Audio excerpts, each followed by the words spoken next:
The following instructions are in operation sequence. First, check oil. Hydraulic oil should always be visible in the oil level sight glass on the side of the hydraulic oil reservoir.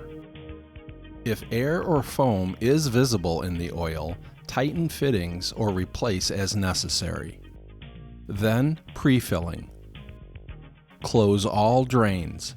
They are located as follows: a drain cock on each of 2 water control valves, and 1 on the water pump. There is 1 drain cock on the bottom of each of the 2-inch pipe elbows in the flushing water line below the water control valve.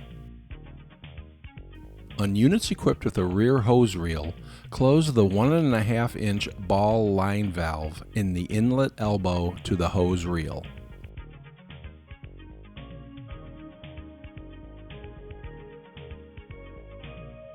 Fill the tank with water from a hydrant using a filling hose equipped with connectors that will accept both the tank and hydrant threads. A 2.5-inch by 16-foot fill hose equipped with a coupling to fit the tank connection is provided as standard equipment. The amber full lamp on the rear of the tank will light when the tank is approximately 95% full. The overflow pipe will carry off the water when the tank is completely full. The full lamp will remain lit until the water level drops below the 95% full mark. Do not fill through the manhole. Filling should only be done through the fill line. The manhole is designed for inspection and maintenance only.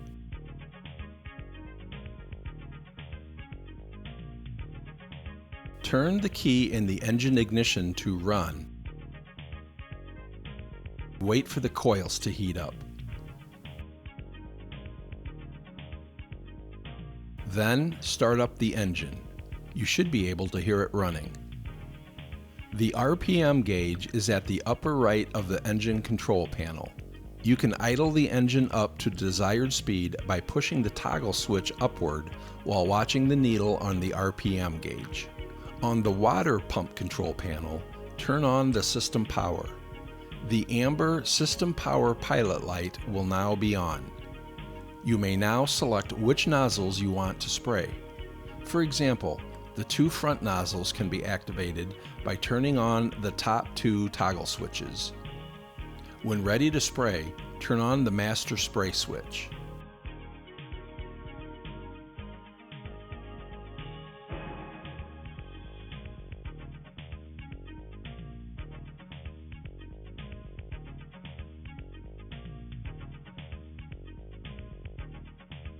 Deactivate the spray nozzles by either turning the nozzle switches or the master spray switch to the off position. Different nozzles may be selected independently or in conjunction with active spray nozzles.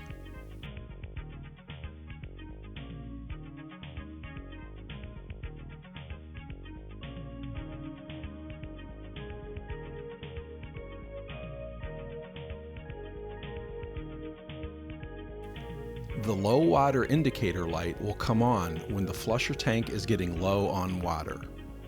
2 circuit breakers are on the lower right of the panel. If the system power pilot light will not come on when the switch is activated, you can push the system circuit button. Likewise, if the fill light in the back will not come on, you may push the fill light circuit button.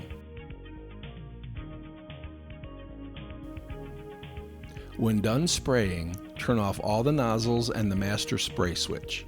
You may now turn off the system power switch and the engine as well.